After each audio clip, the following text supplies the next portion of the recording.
Hello दोस्तों, नमस्कार। आपका स्वागत है अभी स्टडी पॉइंट में। मैं आपका भाई अभिनाथ कुमार और आज आपके लिए लेके आया हूँ भारत की नदियाँ, जो कि बहुत ज़्यादा इंपॉर्टेंट है। और ये कोई भी एग्जाम के लिए, चाहे एसएससी हो, सीजीएल हो और पीसीएस हो और यूपीएससी एग्जाम हो, किसी भी एग्जाम के लिए जो है बहुत ज़्यादा इंपॉर्टेंट है। मैंने जो है इसमें केवल मेन पॉइंट जो है मेंशन कर रखा है। तो आज हम इस वीडियो के माध्यम से जो है सारे जितने भी डाउट है और जितने भी मेन पॉइंट्स है सारे को हम कवर करेंगे by the help of this video. तो हम आज स्टार्ट करते हैं। सबसे पहले भारत की नदियों के बारे में बात करेंगे। तो भारत की नदियाँ सबसे पहले अगर बात करेंगे तो इससे पहले हमारे को बात करना पड़ेगा कि ये जो है दो प्रकार की होती है, एक प्रायद्वीपीय और एक होता है स्थलीय। जब प्रायद्वीपीय की बात करेंगे तो प्रायद्वीपीय का आप अगर मैप देख रहे हो तो प्रायद्वीपीय में जितने भी हैं, ये सारे जितने भी हैं ये प्रायद्वीपीय होते हैं। मतलब ये जितने भी तट से लगा हुआ है, समुद्री से लगा हुआ है। अगर हम बात करेंगे कि जितने भी स्थलीय मार्ग होता है, चाहे झील से निकला हुआ नदियाँ होती है, तो वो अलग बात है, उसको हिमालय नदी भी बोलते हैं। तो आज हम इस वीडियो के माध्यम से सारे जितने भी डाउट है, जितने भी मेन पॉइंट हम सारे कवर करेंगे। ठीक है, तो हम स्टार्ट करते हैं कि भारत की नदियाँ के बारे में। तो जो हमारा सबसे पहला हमारा जो नदियाँ हैं वो है गंगा नदी। ठीक है, तो गंगा नदी को आप सबसे पहले देखेंगे कि गंगा नदी का जो उद्गम है कहाँ से होता है। तो गंगा नदी का जो उद्गम है वो होता है गंगा की जो है गंगोत्री से होता है। अब ऐसे याद रखना, गंगा की गंगोत्री से। तो यहाँ पे आप देखोगे, थोड़ा सा यहाँ पे देखना कि ये जो दिख रहा है ये वाला पार्ट हिमाचल प्रदेश, जो हिमाचल प्रदेश है, हिमाचल प्रदेश थोड़ा सा साइड वाला जो है वो उत्तराखंड है। ठीक है, उत्तराखंड की राजधानी देहरादून है, अलग बात है। तो ये इसके साइड में क्या है कि उत्तराखंड है। अब उत्तराखंड में देखोगे कि ये जो कोने वाला जो हिस्सा है, ये वाला कोने वाला हिस्सा है, यहाँ पे गंगोत्री है। ठीक है, गंगोत्री है और उस गंगोत्री से जो है क्या होता है कि ये मतलब एक झील के माध्यम से जो है नदी आती है। ठीक है, अब ये दो नदी में होता है, एक अलकनंदा होती है और एक होती है भागीरथी। ठीक है, दो नदी होता है। अब ये जो दोनों नदी जो है जब कहाँ पे मिलती है, देव प्रयाग में। कहाँ पे मिलती है, देव प्रयाग में, तभी वो गंगा कहलाती है। अभी गंगा नहीं कहलाएगी, जब तक जो है देव प्रयाग में नहीं मिलेगा तब तक गंगा नहीं कहलाती है।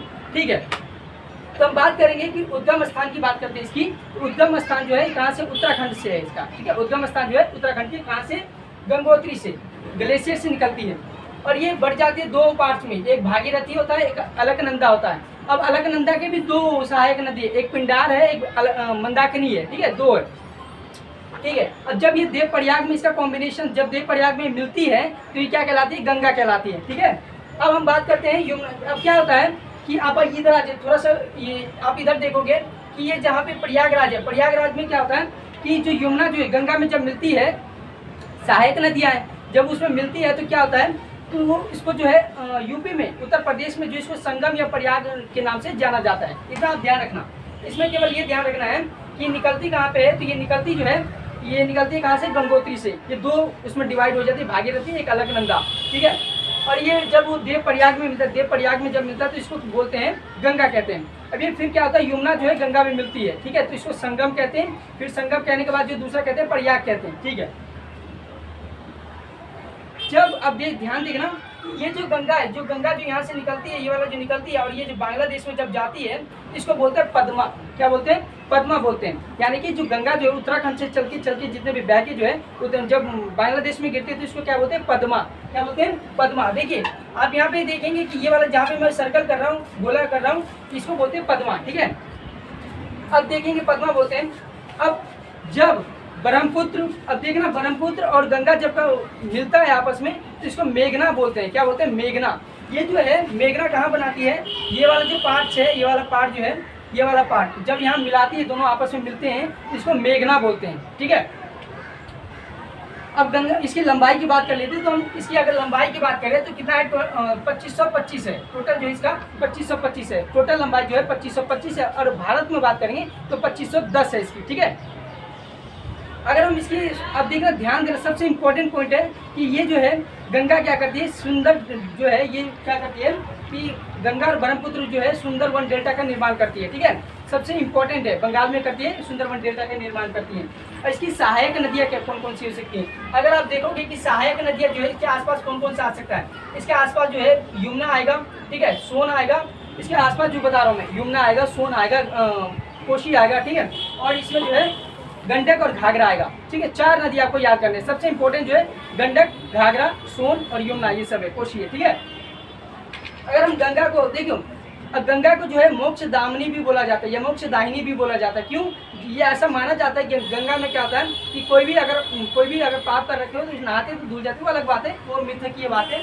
ठीक है, अब 2008 में क्या हुआ, 2008 में जो है गंगा को जो है राष्ट्रीय नदी का दर्जा दिया गया था। अब हुआ क्या था कि हमारी इंडियन गवर्नमेंट की तरफ से जो है गंगा जी को जो है एक पवित्र और शुद्ध जो नदी का एक दर्जा, राष्ट्रीय दर्जा दिया गया था, ठीक है। तो और ये जो कानपुर जो है गंगा के नज़दीक ही स्थित है, एक बड़ा शहर भी है, ठीक है। ये हमारा क्लियर हो गया। एक बार और समझ लेते हैं। तो जो गंगा जी है, गंगा का उद्गम स्थान जो है कहाँ से है, गंगोत्री से, ठीक है। गंगोत्री से ग्लेशियर से होता है। और ये क्या है कि ये भागीरथी अलकनंदा में क्या होता है, ये अलग अलग नदियों में पहले बटी रहती है। जब ये दोनों मिल जाती है, यानी कि ये मैं बताऊं तो ये जब दोनों आपस में जब मिल जाती है, जब देव प्रयाग में मिल जाती है तो ये क्या कहलाती है, गंगा कहलाती है, ठीक है। फिर यमुना, जब गंगा से जब यमुना मिल जाती है तो ये क्या कहलाती है, संगम या प्रयाग कहलाती है, ठीक है। और गंगा जब बांग्लादेश में गिरती है, जब मिलती है बांग्लादेश में, तो इसको बोलते हैं पद्मा। जब गंगा और ब्रह्मपुत्र जब मिलती है तो इसको हम बोलते हैं मेघना। इसकी कुल लंबाई की बात करते हैं गंगा की तो 2525 है। भारत में इसकी कुल लंबाई जो है 2510 है, ठीक है। और इसको 2008 में जो है राष्ट्रीय नदी का दर्जा भी प्राप्त हो गया था। इसकी सहायक नदी की बात कर लेते हैं। जो सहायक नदी इसमें यमुना है, कोसी है और गंडक है, घाघरा है। ये इसकी क्या है, सहायक नदी है। और जो गंगा जी इसको मोक्षधामिनी भी बोला जाता है। और इसकी ये जो है ये ध्यान रखना, ये सुंदर वर्ल्ड डेटा का निर्माण करती है। बस हमको ये याद रखना, इसमें जो इम्पोर्टेंट था, बस इसमें जो इम्पोर्टेंट था एक सुंदर वर्ल्ड डेटा का था। और इसमें जो है 2008 वाला ये इम्पोर्टेंट हो सकता है इसमें, ठीक है। और सबसे बड़ी इंपॉर्टेंट है कि नाम सबसे बड़ा इंपॉर्टेंट होता है, मेघना। ये नाम याद रखनी, जब मिलता है ब्रह्मपुत्र के साथ, जब गंगा मिलता है तो मेघना कहा जाता है, वैसे पद्मा रहता है। अब हम दूसरा नदी जो हमारा ब्रह्मपुत्र, अब ब्रह्मपुत्र का देखते हैं कि ब्रह्मपुत्र, तो ब्रह्मपुत्र का आप देखोगे तो ये वाला जो है, ये वाला मानसरोवर जो है, ये मानसरोवर है। यहाँ पे आप थोड़ा सा नेपाल के ऊपर जाओगे, लेफ्ट हैंड साइड में आप जाओगे तो वहाँ मानसरोवर झील है। तो मानसरोवर से जो है क्या, मानसरोवर के आसपास से हम कहेंगे, पूरा एग्जैक्ट नहीं कहेंगे, आसपास से जो है ब्रह्मपुत्र नदी निकलता है। और एक अब देखना ध्यान से, जब मानसरोवर से जब निकलता है ब्रह्मपुत्र नदी, इसको जो यारलुंग बोलते हैं, जंगो बोलते हैं, सांगपो बोलते, 3 नाम बोलते हैं वहाँ पे। कौन से, यारलुंग, जंगो और सांगपो, 3 नाम बोलते हैं। अब क्या होता है, ये जब नदी जो है अरुणाचल प्रदेश में, ये भारत में अरुणाचल प्रदेश में जब प्रवेश करती है तो इसको क्या बोलते हैं, क्या बोलते हैं इसको, जब अरुणाचल प्रदेश में जब प्रवेश करती है तो इसको बोलते हैं दिहांग। क्या बोलते हैं, दिहांग। जब अरुणाचल प्रदेश में प्रवेश करता है दिहांग बोलते हैं। जब ये असम में प्रवेश करता है तो इसको ब्रह्मपुत्र कहते हैं। अब क्या होता है कि जब यहाँ पे मान लीजिए अरुणाचल प्रदेश, आप ग्रीन वाला देख लेंगे, ये अरुणाचल प्रदेश है। अब ये असम में प्रवेश करेगी तो इसे ब्रह्मपुत्री बोलेंगे। और अरुणाचल प्रदेश में प्रवेश करते हैं तो दिहांग बोलते हैं। और ये यहाँ से प्रवेश करके क्या होती है, ये बंगाल की खाड़ी में गिर जाती है, ठीक है। क्लियर हो गया। अब इसको देखिए, अब इसको बांग्लादेश में अलग नाम से जानते हैं, बांग्लादेश में जमुना कहते हैं इसको। क्या कहते हैं, जमुना। तो यहाँ पे ध्यान रखना, इसको जमुना कहा जाता है बांग्लादेश में। और अरुणाचल में दिहांग बोलते हैं और असम में ब्रह्मपुत्र। 3 नाम आपको याद रखना है। ये वाला नाम जो है ये इंपॉर्टेंट है, दिहांग इंपॉर्टेंट है इसमें। और बांग्लादेश में इसको जमुना कहा जाता है, ये भी इंपॉर्टेंट है। इसकी लंबाई की बात करते हैं तो इसकी लंबाई जो है टोटल कितनी है, 2900 है। जो टोटल लंबाई की बात करें तो इसकी जो लंबाई है 2900 है।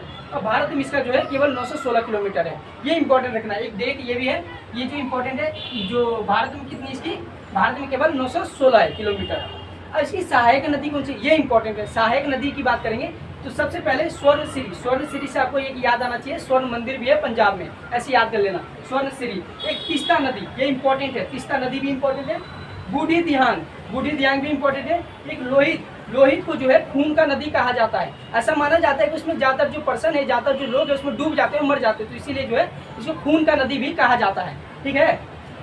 एक बराक नदी भी है, बराक नदी जो मणिपुर से, मणिपुर आप देखोगे ये वाला जो साइड है मणिपुर जो है, ये वाला जो साइड है, इस आसपास जो एरिया है मणिपुर का, इसमें क्या होता है कि ये मणिपुर का जो हिस्सा है ये वाला, यहाँ से बराक नदी निकलता है, ठीक है, ये ध्यान रखना। और यहाँ से एक चीज़ आपको ये ध्यान रखना है कि लोहित नदी का जो सबसे इम्पोर्टेंट ये इसमें है कि सबसे जो इम्पोर्टेंट है वो लोहित नदी का है कि यहाँ से जो है खून की नदी निकलता है। खून की नदी नहीं निकलता, मतलब इसमें जो है ज़्यादातर बंदे डूब जाते हैं, इसलिए इसको खून की नदी कहा जाता है। अब ये नदी जो है, अब देखना सबसे इम्पोर्टेंट बता रहा हूँ कि ये नदी जो है ना, जब असम राज्य में ये नदी जो है क्या करती है, जो ब्रह्मपुत्र की बात करें, ये नदी जो असम राज्य में जो है द्वीप का निर्माण करती है। कौन सी द्वीप होती है, माजुली द्वीप होती है, ठीक है, माजुली द्वीप होती है। सबसे इम्पोर्टेंट है ये कई एग्जामों में पूछा गया ये वाला क्वेश्चन, ठीक है। तो अब सर एक बार ओवरव्यू कर लेते हैं, ओवरव्यू कि इसका उद्गम स्थान कहाँ से, मानसरोवर की झील से, ठीक है। मानसरोवर की झील से इसको क्या बोला जाता है तिब्बत में, सांगपो बोला जाता है, जंगपो बोला जाता है, ठीक है। और यारलुंग बोला जाता है। 3 हो गया। अब अरुणाचल प्रदेश में इसको जो है दिहांग बोला जाता है। क्या बोला जाता है? दिहांग। और जब असम में प्रवेश करती है तो इसको ब्रह्मपुत्र कहा जाता है। ये क्लियर हो गया। और बांग्लादेश में इसको जो है जमुना कहा जाता है। अब क्या होता है कि लंबाई इसकी बात करते हैं तो लंबाई जो है टोटल 2900 किलोमीटर है, जबकि आप गंगा की देख चुके हैं 2525 है। ठीक है, तो ये बड़ी है लंबाई। तो भारत में इसकी जो है केवल भारत में 916 है। और इसकी जो सहायक नदियाँ हैं वो स्वर्णश्री है, तिस्ता है, और कौन कौन सी है? लोहित है, बराक है, बूढ़ी, दिहांग है, ये सब है। ठीक है, और ये जो है एक माजुली द्वीप का निर्माण करती है। अब हमारा जो है सिंधु नदी, ये जो है ये बहुत ज़्यादा पुराना नदी है। इसको इंडस नदी के नाम से जाना जाता है। यहाँ पे पता है कि हड़प्पा और मोहनजोदड़ो का जो है उद्भव भी हुआ था इसी नदी के माध्यम से जो है। और यहाँ से जो है बहुत सारे मतलब हमारे जो सभ्यता एक तरह से कह लो कि सबसे पहला हमारा सभ्यता जो है मोहनजोदड़ो वाला या हड़प्पा वाला जो है हड़प्पा सभ्यता, ये यहीं से उद्भव हुआ था। कहाँ से? इंडस वैली से, या इंडस नदी से हम कह सकते हैं इसको। ठीक है, तो हम बात करेंगे इंडस नदी जो है इसके बारे में बात करेंगे। तो सिंधु नदी की बात करते हैं तो अब थोड़ा ध्यान देना, इधर मैप की तरफ ध्यान देना कि सिंधु नदी का भी जो है उद्भव जो है ये भी कहाँ से होता है? सिंधु नदी का भी जो है मानसरोवर की झील के आसपास से ही होता है। अब देखना कि जब इसका सिंधु नदी जो है ये क्या है कि लेह से होते हुए, कश्मीर नहीं बोलोगे आप, ये क्या है? लद्दाख के भाग से होते हुए ही। अब क्या होता है कि लद्दाख से होते होते होते क्या होता है? गिलगित पाकिस्तान से जाता है। ठीक है, अब क्या होता है? ये वाला जो है ये वाला हिस्सा लद्दाख का जितना भी हिस्सा है इसको क्या है कि यहाँ से क्रॉस करके करके ये जाता है गिलगित पाकिस्तान। गिलगित पाकिस्तान में होते होते होते हुए जो है ये मिल जाता है कहाँ पे? सिंधु नदी में। मतलब यहाँ पे जो है नदी है उसमें मिल जाती है। और ये गिरता कहाँ पे है? बंगाल की खाड़ी में। ठीक है, समझ गए? समझते हैं इसको। सिंधु नदी की बात करते हैं तो उद्गम स्थान जो है तिब्बत का मानसरोवर झील है, सबको पता। परंतु इसमें सबसे टर्निंग पॉइंट है, सबसे इंटरेस्टिंग पॉइंट है, तिब्बत से तो होता है परंतु कहाँ से? तिब्बत की कहाँ से? तो हमारे को एक ध्यान रखना है, इसको बोलते हैं सानो खयो बाब। यहाँ से होता है। कहाँ से होता है? सानो खयो बाब से होता है इसका उद्भव। मानसरोवर की झील से, ठीक है, नो प्रॉब्लम। परंतु वहाँ से जो है एक सानो खयो बाब जो है एक स्थल है और वहाँ से एक झील है, वहाँ से जो है इसका उद्भव होता है। चलिए अब इसकी लंबाई की बात कर लेते हैं। लंबाई जो है 2900 किलोमीटर है। अब यहाँ पे देखना थोड़ा सा सिमिलर होगा। क्या सिमिलर होगा भैया? ये 2900 किलोमीटर है, ये भी 2900 किलोमीटर है, दोनों क्या है? सेम है, बराबर है। परंतु भारत में इसकी जो लंबाई है 1114 किलोमीटर है। ठीक है, इतना ध्यान रखना। इसकी सहायक नदियाँ की बात करते हैं तो सहायक नदियाँ कौन से है? झेलम है, चिनाब है, रावी है, ब्यास है, सतलज है। ठीक है, इतना तो याद रहेगा। चेनाब है, झेलाब है, ब्यास है, सतलज है। ठीक है, अभी इसमें एक पॉइंट आता है कि हम सिंधु जल समझौता की बात करते हैं। सिंधु जल समझौता जो है ये 19 सितंबर 1960 को हुआ था। ठीक है, ये सिंधु जल समझौता जो है 19 सितंबर 1960 को हुआ था। इसमें क्या था कि भारत की जो है पंडित जवाहरलाल नेहरू थे और उधर से जो है पाकिस्तान की तरफ से जो था जनरल अयूब खान था। तो उसमें क्या हुआ कि पानी को लेकर थोड़ा विवाद हो गया था। 1960 के आसपास से विवाद हो गया था। तो इस विवाद को जो दोनों भारत के राष्ट्रपति और प्रधानमंत्री नहीं सुलझा पाए थे तो विश्व बैंक ने जो है इसको सुलझाया था। ठीक है, तो हम इसमें बात करेंगे तो भारत के जो था पंडित जवाहरलाल नेहरू था। अब इसमें हुआ क्या कि भारत को केवल जो 3 नदी से पानी ही प्राप्त कर सकता था। एक सतलज हो गया, रावी हो गया, ब्यास हो गया। उनका मानना था, पाकिस्तान वालों को कहना था कि ये 3 नदी से जो है पानी प्राप्त करेंगे। ठीक है, ये केवल 20% ही जो पानी जो है वो मतलब प्राप्त करेंगे, 80% जो है पाकिस्तान प्राप्त करेगा। थोड़ा वहाँ से भी विवाद हो गया। सिंधु को लेकर अभी भी विवाद चल रहा है।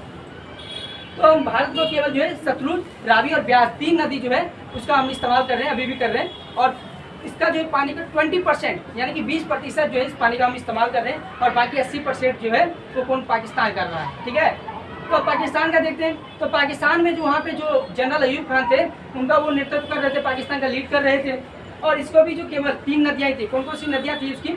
वो एक सिंधु थी और चिनाब और झेलम थी। 3 नदियाँ थी, सिंधु, चिनाब और झेलम था, 3 नदियाँ था। तो 3 नदियों से मतलब सिंधु तो बड़ी है ना, तो सिंधु बड़ी है और चिनाब इसकी सहायक है, ये और रावी भी, ब्यास जो भी है, ठीक है, इसकी सहायक नदियाँ हैं। ठीक है, तो सहायक नदी से 80% पानी क्या करेगा? एब्जॉर्ब करेगा, वो अपने पास रखेगा। तो ये बड़ी वो थोड़ा विवादास्पद बात हो गया। ठीक है, तो इसको जो है केवल 80% ही पानी का क्या मिलेगा? लाभ मिलेगा। अब थोड़ा सा मैं बात कर रहा हूँ तो मैं थोड़ा सा और ओवरव्यू बता देता हूँ कि लास्ट में जो है इसमें जो इम्पोर्टेंट नाम खाली मैं बताऊँगा आपको कि